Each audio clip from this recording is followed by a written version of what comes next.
going to title this video Leadership. Now, leadership is a very, very strange thing because there are so many people who really truly want to be leaders because they covet some of the special prizes and privileges that come along with leadership. They would love to have power. They would love to be able to lift one up and take another one down. King Nebuchadnezzar, for example, he had the power over life and death, which meant that he was fully permitted by God to be in control of people's lives or their deaths even. He had governmental power, and he was able to execute the death penalty as he felt was needed. So a lot of people really, really, truly want leadership. And God is always looking for leaders because I think God loves leaders. And I think God knows that leaders are some of the most important aspects of society and community and family. And God loves leadership and those who are in leadership. And God has a lot of grace for those people who make mistakes. And I think we should too.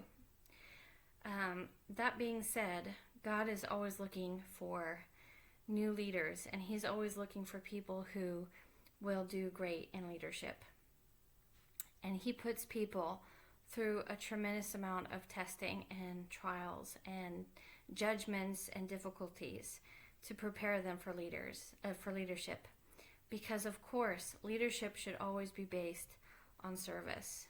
If you are a husband and you want that privilege of being the provider and the protector, and you want that high status and the submission of your wife and your children, you cannot just lean on your body parts. You can't just lean on your gender. You really need to earn that. You really need to show that you're willing to lay your life down for your family, and that you're not just looking to have your family lay down their lives for you and for your ambitions and for your desires to get ahead. If you are looking to be a politician and you are perverting justice, you are taking bribes, and you are really dealing in dirty money, God might have a purpose for you to be there, but you won't stay there, and you certainly won't leave there with any kind of honor. It will come out, and eventually God will find a new leader to replace you. If you are a pastor and you abuse your position by fleecing your flock, by trying to take their money, by putting them underneath religious and spiritual control, through condemnation and through abuse, especially abuse of the poor and the innocent, God will replace you.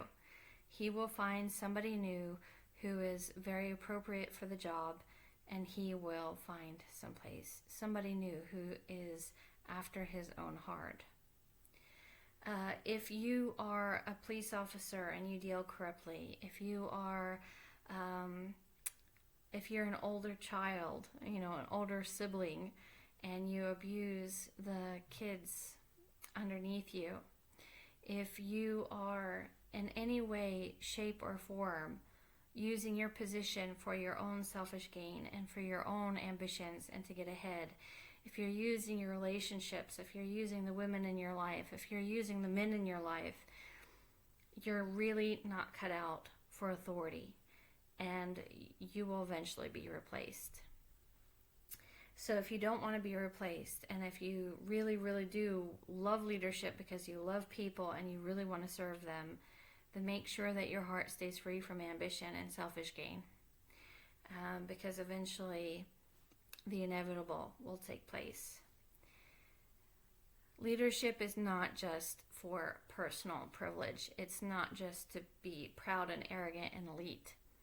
And if you are proud and arrogant and elite, it's very, very, very possible that one day you're going to find out that those people you thought were underneath you are actually higher in authority than you are, and you will end up having to eat humble pie.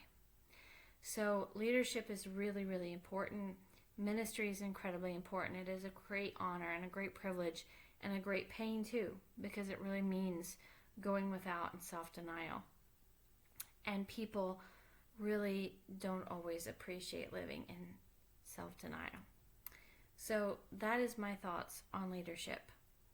And ultimately, in the end, humility is what preserves us, because we don't want to assume that we are higher than we actually are. And we don't really want to assume that we're lower either.